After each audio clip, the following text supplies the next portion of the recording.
The night was quiet, too quiet. I had always found comfort in solitude, but that evening, the silence pressed against my skin like an unseen weight. The apartment was dimly lit, a single bedside lamp casting a golden glow across the wooden floor. Outside, the city murmured in hushed tones, cars passing in the distance, the occasional bark of a stray dog, the wind whistling through unseen cracks. I had just stepped out of the shower, a towel draped loosely around my waist, beads of water still clinging to my skin. Steam curled from the bathroom, fogging up the mirror, obscuring my reflection. I ran a hand through my damp hair, my fingers catching on the knots. It was supposed to be an ordinary night. Just me, a glass of wine, and a few hours of mindless scrolling through old photos, snapshots of a life that felt like it belonged to someone else. But something was off.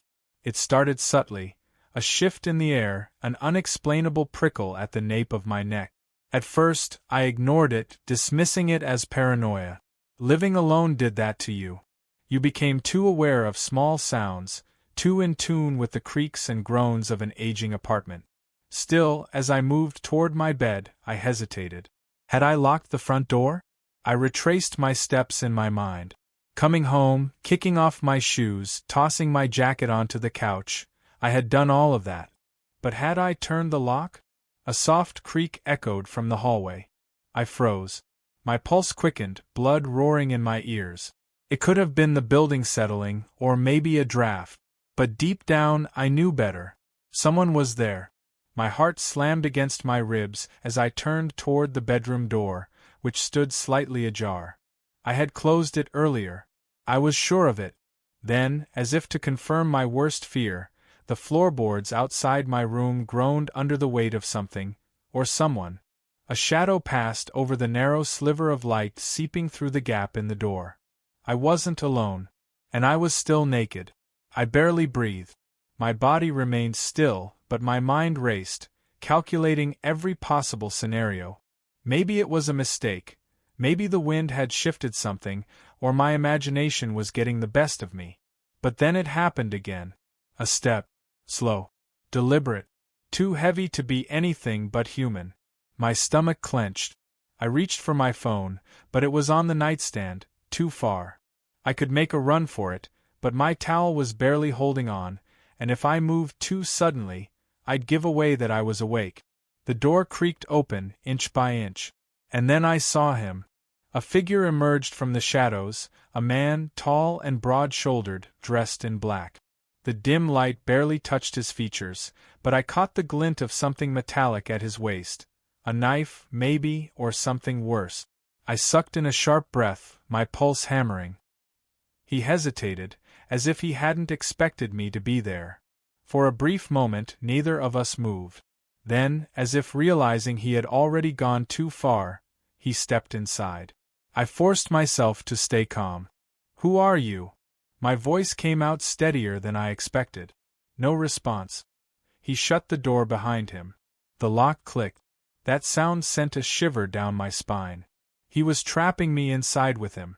I swallowed hard. "If you're looking for money, I don't have much." My mind scrambled for anything else to say. "Take whatever you want, just leave." Silence.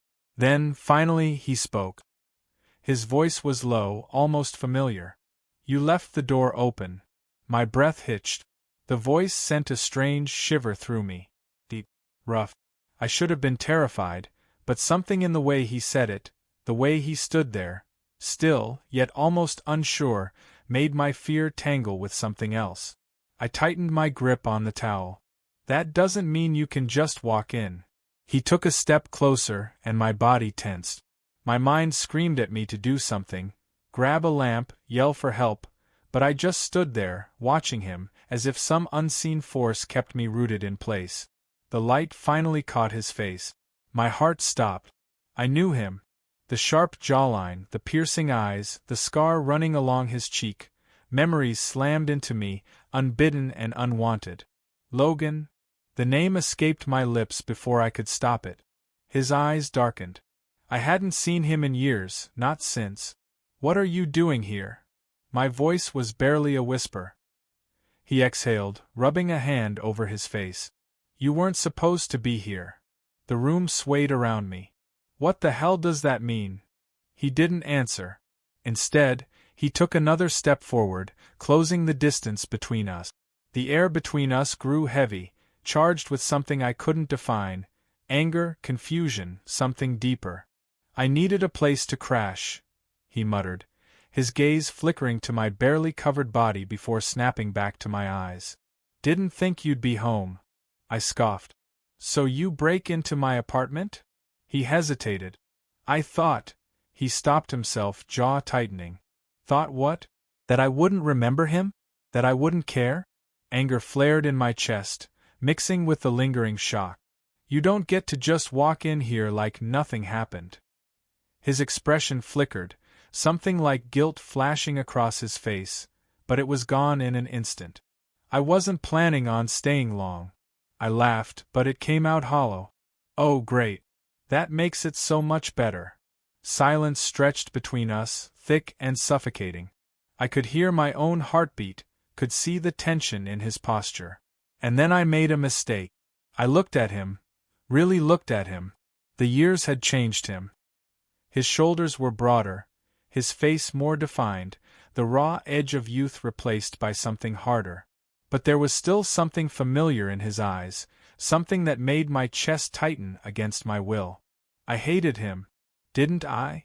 He took another step forward, and suddenly, the air between us wasn't just tense. It was electric. I didn't come to hurt you, he said, voice quieter now. I should have backed away. I should have screamed, fought, done anything but what I did. But I just stood there, staring at the man who had disappeared from my life years ago, the man I had once. No. I shook my head, pushing the thought away. This is insane, I whispered. You can't just. Just what? He cut me off, stepping even closer. His scent hit me then, faint cologne mixed with something distinctly him. It sent an unwelcome thrill through me. I clenched my jaw. You need to leave. He didn't move. His gaze dipped, just for a second, down to my bare chest, then lower. Heat rushed to my face. I adjusted the towel, but it did little to ease the sudden awareness of how exposed I was. A flicker of something crossed his face, something dangerous. You're shaking, he murmured. I was. But it wasn't just from fear. And I hated that he noticed. Get out, I managed, but the words lacked conviction. Logan tilted his head, studying me. Then, just when I thought he might say something else, he turned and walked past me. For a second I just stood there, stunned. Then my body jolted into action, spinning around just as he reached for the doorknob. Wait. I didn't know why I said it. I didn't know why I needed him to stop. But he did. He looked back at me, something unreadable in his expression. And in that moment I knew. This wasn't over. Not by a long shot. He didn't move at first. His fingers lingered on the doorknob, as if he was weighing whether to walk out or turn back. His body was tense, shoulders rigid beneath the fabric of his dark hoodie. I could hear my own heartbeat pounding against my ribs. What the hell was I doing? I should have let him leave.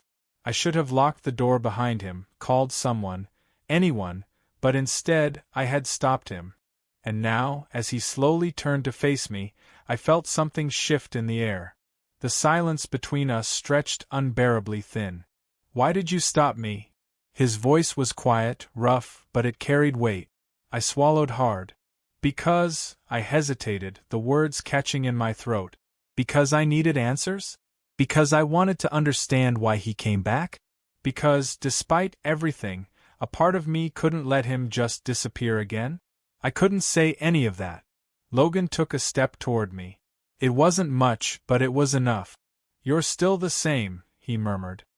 His gaze flickered over me, not just at my body, but through me, like he could see the mess of emotions tangled beneath my skin. Still thinking too much. His words sent an unwanted shiver down my spine. Shut up, I muttered, turning away from him. I needed to create distance, to think clearly, but my own body betrayed me. I felt the heat of him behind me, close enough that the hairs on my arms stood on end. "You're angry," he said, voice quieter now. "I get it." I turned back, glaring. "You don't get anything." His eyes darkened. "Then tell me." "Tell him? Tell him what? That he had no right to show up here after all these years? That he had no right to stand there, looking at me like I still meant something to him? That I hated him for leaving? That I hated myself more for wanting him to stay?" I clenched my fist. "You disappeared, Logan." My voice came out sharp, cutting through the thick air between us. "No calls. No messages. Nothing.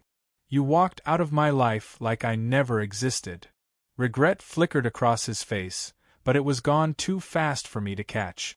"It wasn't that simple." I laughed bitterly. "Right. Because running away always is." His jaw tightened. "I didn't run." "Then what the hell do you call this?" I gestured between us. "Breaking into my apartment in the middle of the night? Acting like you belong here." Logan exhaled slowly, dragging a hand through his hair. "I didn't plan for this to happen." "Then what was your plan?" I shot back. "You said you needed a place to crash. But that's bullshit, isn't it?" He didn't answer. I stepped closer, my chest rising and falling in quick, uneven breath. "Say it, Logan." My voice was low now, almost a dare. "Say why you really came back." His lips parted, but no words came. For a moment we just stood there, inches apart, the tension between us thick enough to drown in. Then, before I could stop myself, I reached out, grabbing his hoodie, yanking him closer. And he let me. His breath hitched. So did mine. I felt the heat of him, the steady rise and fall of his chest against mine. His scent, faint cologne mixed with something raw, something unmistakably him, invaded my senses. This was a mistake. A terrible, inevitable mistake. "You don't get to do this," I whispered. My fingers clenched tighter in the fabric of his hoodie. "You don't get to come back like nothing happened." His gaze dropped to my lips. And I hated that I noticed. Hated that I felt it, the way the air between us crackled, the way my pulse betrayed me, slamming against my ribs in something dangerously close to anticipation. "Tell me to leave," he murmured. I should have. But instead, he moved first. His hand lifted, fingers grazing the side of my face, light, hesitant, like he wasn't sure if he had the right to touch me. I should have pulled away. Instead, I closed my eyes. The moment stretched, thick with everything we weren't saying. His fingers traced along my jaw, slow and uncertain, before tilting my chin up, just enough that I had to meet his eyes again. And what I saw there? Regret. Longing. Something darker. My breath caught. His thumb brushed my lower lip, the touch barely there. Everything in me screamed to push him away. To tell him to leave and never come back. But I didn't move. I couldn't.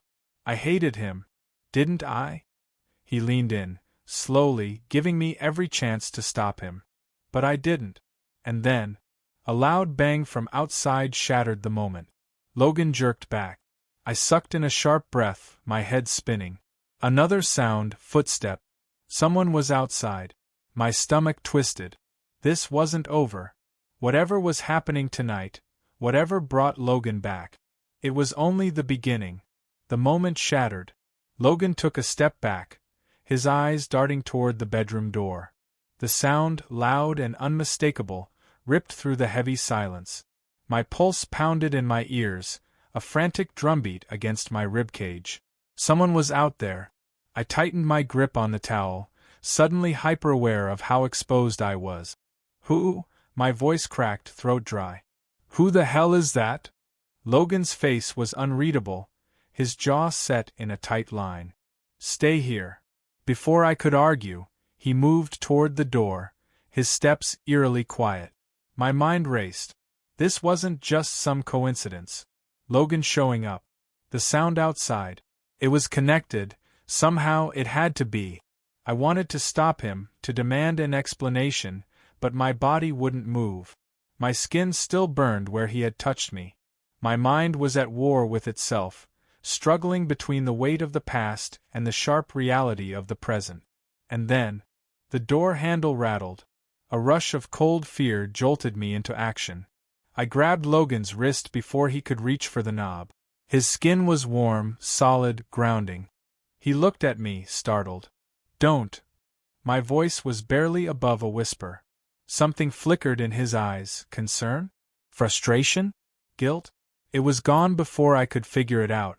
"I need to see who it is," he said, his voice low. "What if it's—" I stopped myself. I didn't know what I was afraid of. The truth? Another ghost from the past? Logan hesitated. "Trust me." Did I? Before I could answer, he pulled free from my grip. The loss of contact felt like a slap. He opened the door just enough to peek through. The hallway light cast a long shadow across his face, making it impossible to read his expression. Then, after a moment, he exhaled sharply and muttered, "Damn it." "What?" I asked, stepping closer. But before I could see for myself, he turned back, shutting the door behind him. "It's nothing," he said too quickly. I narrowed my eyes. "You're lying." A muscle in his jaw twitched. He ran a hand through his hair, his entire body tense. "I can't explain right now." My frustration boiled over. "Try." He exhaled, glancing at me like he was deciding how much to say. "I didn't just come here by accident," he admitted. "And I didn't just need a place to crash." I crossed my arms, gripping my own skin for warmth. "Then why are you here?" His gaze locked onto mine, intense and unrelenting. "Because I had nowhere else to go." The weight of his words settled over me like a heavy fog. Something in his voice, something raw, broken, made my anger falter. I wanted to scream at him, to tell him he didn't get to drop cryptic half-truths after years of silence. But beneath my fury, beneath the confusion and fear, there was something else. Something I wasn't ready to name. The sound outside had faded, leaving only the unsteady rhythm of our breathing between us. The tension still lingered, heavy, suffocating, but it had shifted. "You should leave," I whispered. He didn't move. His eyes flickered to my bare chest, then back to my face. The way he looked at me, like I was something fragile, something he wasn't sure he had the right to touch, made my stomach twist.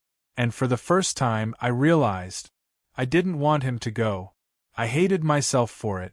Logan must have seen something in my expression because his own softened, just slightly. "I don't want to drag you into this." "Too late," I murmured. Another beat of silence. Then, finally, he nodded. "I'll go." He turned toward the door, but before he could open it, I spoke. "Logan." He froze. I swallowed hard. "Will I see you again?" He hesitated, fingers hovering over the handle. Then, without looking back, he said, "I don't know." And just like that, he was gone. The door clicked shut behind him, leaving me alone in the dim light of my bedroom. The air still smelled like him. The weight of his presence lingered, ghost-like, pressing into the walls, the floor, my skin. I exhaled shakily, pressing a hand to my chest as if that could steady my racing heart. This wasn't over. Not by a long shot. The apartment felt unbearably empty without him. The moment Logan stepped out, the weight of everything came crashing down. I sank onto the edge of my bed, staring at the closed door like I could will him to turn around, to come back. But he wouldn't. And I had no idea if I'd ever see him again. I let out a shaky breath and rubbed my hands over my face, trying to make sense of what had just happened. The past had walked right through my front door tonight, uninvited, carrying years of silence and unfinished conversations. Logan had been hiding something, I could feel it in my bones. The way he avoided my questions, the way his body tensed at the sound outside. He wasn't just running from me. He was running from something else. Or someone. A sudden thought sent a chill through me. What if Logan hadn't come here just to see me? What if he had come here because he had nowhere else to hide? I stood abruptly, my pulse quickening. The noise outside. The way he checked the hallway before leaving. The way he had looked at me, like he was silently begging me not to ask too many questions. I grabbed my phone and moved toward the door, hesitating with my hand on the knob. Should I follow him? Should I call someone? Before I could decide, my phone vibrated in my hand. I glanced down. Unknown number. A prickle of unease ran through me. Slowly, I swiped to answer. I didn't get a chance to speak before a low, distorted voice filled my ear. Stay away from Logan. The line went dead. My breath caught in my throat. My fingers trembled as I pulled the phone away, staring at the screen as if it could offer me answers. The call had already vanished from my recent list, like it had never happened. But it had. A cold sweat prickled at the back of my neck.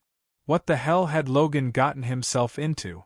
And more terrifyingly, had I just been pulled into it too? The air in the apartment suddenly felt suffocating. I turned back toward the door, my mind racing. Logan had said he didn't want to drag me into this. But it was already too late. And something told me, this was just the beginning.